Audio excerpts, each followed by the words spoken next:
Alright, so finally, AWTD released one of their daily festival updates while I was actually awake and at a decent time for me. And I was actually fortunate enough to be able to get Yamato within like 100 pulls. It was pretty quick. So that was really lucky. I don't, well, hold on. I could say exactly how many. Oh, never mind. 290 rolls. Oh no, but I did more rolls after. Well, whatever, it doesn't matter. So I evolved her, I got the fallen one on her. So now time to go max booster and just see what happens. Yamato is obtainable as a secret unit via the Dream Banner. And you evolve her in the lab somewhere this way. To evolve her, it's just a bunch of basic materials, and then you need to craft down here the Oni Club, which is 20 Wisteria, 30 Devil Fruits, and 15 of the horns from the Paradox Invasion stage. So compared to some of these previous items, kind of like the White Rose and the Evolution Crystal for Aizen, it's not really that hard to craft. So I got her with the Fallen one with, let me check her stats. I don't remember what they were. 115, 109, 94, so it's pretty decent. Ignore metal, elemental, metal, and resist enemies. And she does DOT with rising voltage. That's kind of good. And you already know she's going to be good when to evolve her, she required 1,000,000,000 damage. So I kind of have high expectations because evolving her was 1,000,000,000 damage, which isn't, you don't see that every day, where a unit requires 1,000,000,000 damage to evolve for the first evolution. So almost 5,000 to place. That's actually kind of expensive. I'll place her up front so we can take a look at the effects. Full AoE, hybrid, rising voltage. 50,000 damage on placement? Yeah, ignore elemental, metal, and resist. So let's just summon an enemy.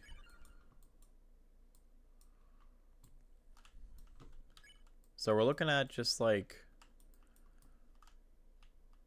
a big burst as that first effect. It's kind of like a big blue ball. I did not check the name. Okay, so the next effect is lightning clouds, and the damage is going up by a lot. Oh my god. So it just seems to, she's throwing out like 2 bursts, and then she's like exploding. But kind of a really, really quick and brief effect.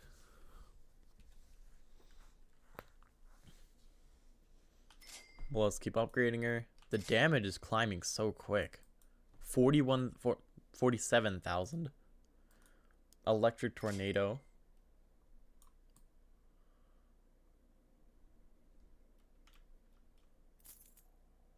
Well, damn. Let me crank the HP up.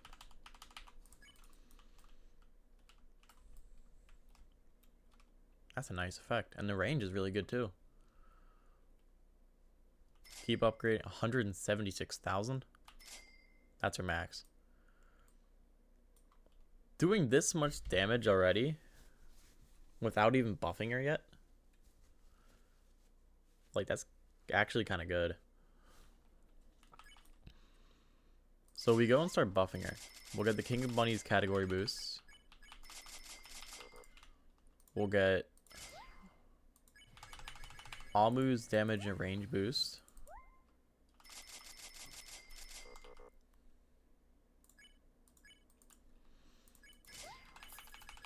We will get Killua's Power Wish.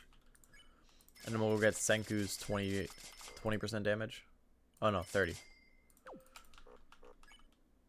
I don't need any more you. I already have Amu placed. And leader doesn't really matter since we already have a category boost. 42 million damage with rising voltage. No, 55. Okay, so an extra buff appeared. So if we spawn an enemy.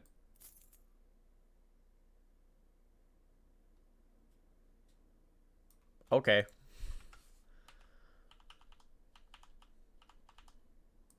10 billion.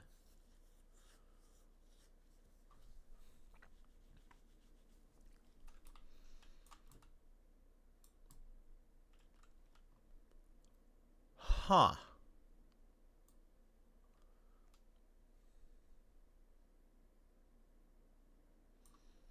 These hits are a lot weaker. Oh, there we go. There was a strong hit. Because the rising voltage, I guess, isn't hitting every time.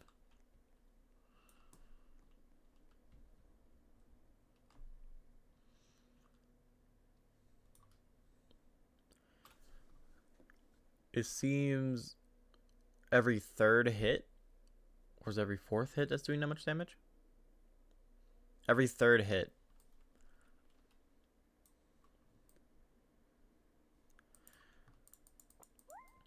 But that's like really good though. Definitely, I think she's the best rising voltage in the game. Because before that was, I don't think it was Wukong. Might have been. But we haven't gotten a rising voltage unit in a minute. At least like one worth talking about. But yeah, what if we switch the enemy to, I passed it again, red. We'll set the enemy speed to 4. How much damage are we doing to a red enemy? Oh, just a bit. You know, just a little bit, not too much. Yeah, just an average amount.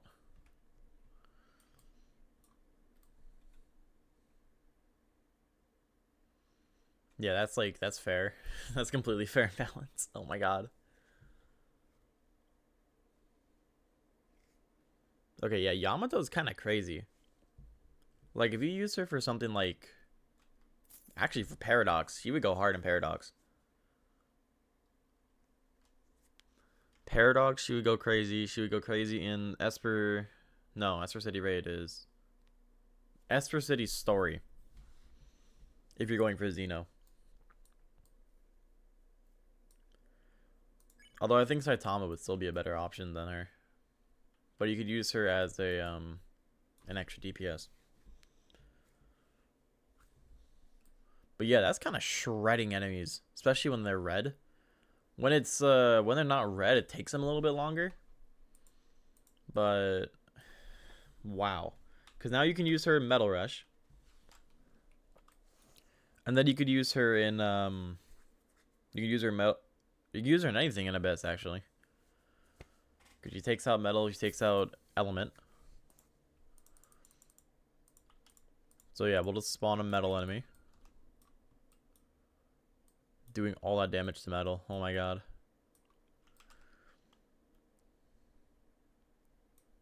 That's amazing. I mean, I guess the ignore element enemies just makes so the paralysis it's actually her attacking, not like the rising voltage, which I guess the rising voltage is kind of where most of her damage comes from anyway. But you know what? It works. That's really good range too. 300. Just about. Ooh, her stamina's kind of low though. 125, which means you gotta feed her quite frequently. But I mean, outside of that, which feeding her now really isn't that much of a problem. Like, Yamato's kind of insane.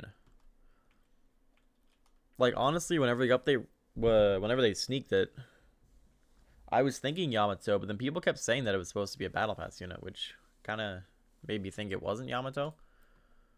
But I mean, who could have guessed? Like, and then they made Yamato really, really good. Well, that's gonna pretty much do it for Yamato because I mean, there's not really much else to talk about. Yamato is just straight DPS that ignores element, metal, and resist. I don't know where people will put it on like DPS charts. I can guarantee that she's actually like I can guarantee that she's affordable in story mode and progressive, which will probably people will start putting her on progressive tier list. But that's just gonna do it for this. Goodbye, everyone.